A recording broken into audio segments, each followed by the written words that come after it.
छत्तीसगढ़ में इस साल नवंबर दिसंबर में होने वाले नगरीय निकाय चुनाव के लिए परिसीमन का कार्य तेजी से चल रहा है। 20 जुलाई तक परिसीमन का काम पूरा होना है। इस बीच परिसीमन को लेकर छत्तीसगढ़ में सियासत चरम पर है। लगातार परिसीमन को लेकर आरोप और प्रत्यारोप का दौर चल रहा है। देखिए हमारी खास रिपोर्ट। राज्य के विष्णुदेव साय की सरकार इस बार नगर निगम के महापौर, नगर पालिका परिषद और नगर पंचायत के अध्यक्ष का चुनाव प्रत्यक्ष प्रणाली से करने की तैयारी में है, जिसे लेकर भाजपा संगठन और राज्य सरकार के स्तर पर सहमति बन गई है।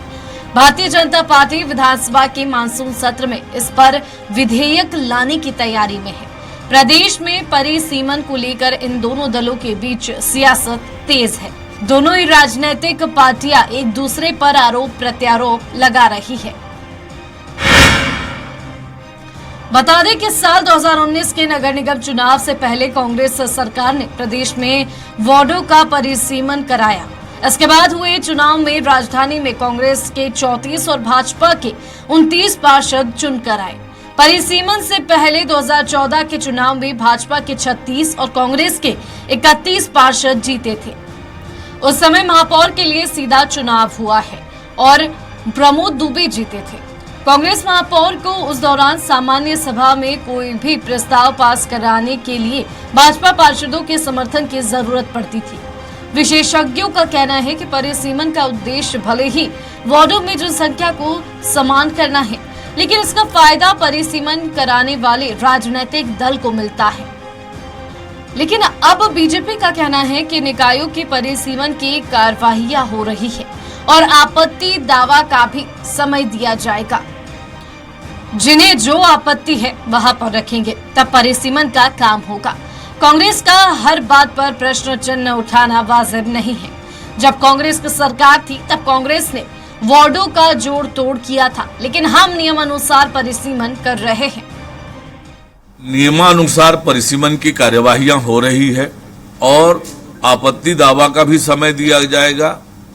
जिन्हें जो आपत्ति है वहां पर रखेंगे, आपत्तियों पर विचार करके और तब परिसीमन का काम होगा।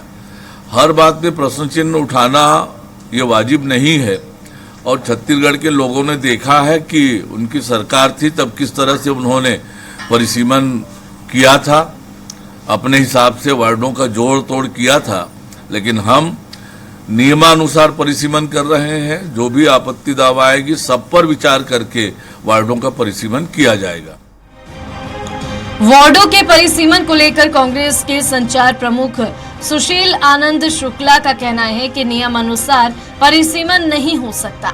2011 की जनगणना के बाद परिसीमन हो चुका है। नई कोई जनगणना हुई नहीं तो परिसीमन भी नहीं होना चाहिए।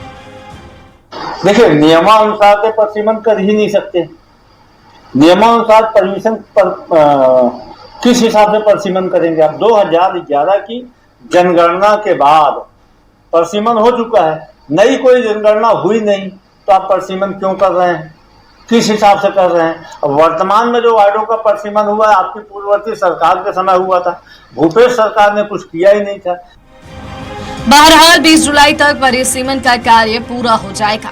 नगरीय प्रशासन विभाग के मुताबिक 2011 की जनगणना के बाद नगरीय निकायों की जनसंख्या में गैर अनुपातिक वृद्धि हुई है। नियम और प्रावधानों के तहत वार्डों की रचना इस प्रकार की जा रही है कि प्रत्येक वार्ड की जनसंख्या एक जैसी होगी। जहां जनसंख्या एक जैसी नहीं है वहां परिसीमन किया जा रहा है। राजनीतिक आरोप प्रत्यारोप के बीच अब देखना होगा इस परिसीमन का किसे फायदा मिलता है। स्वराज एक्सप्रेस के लिए रायपुर से दिलीप साहू की रिपोर्ट।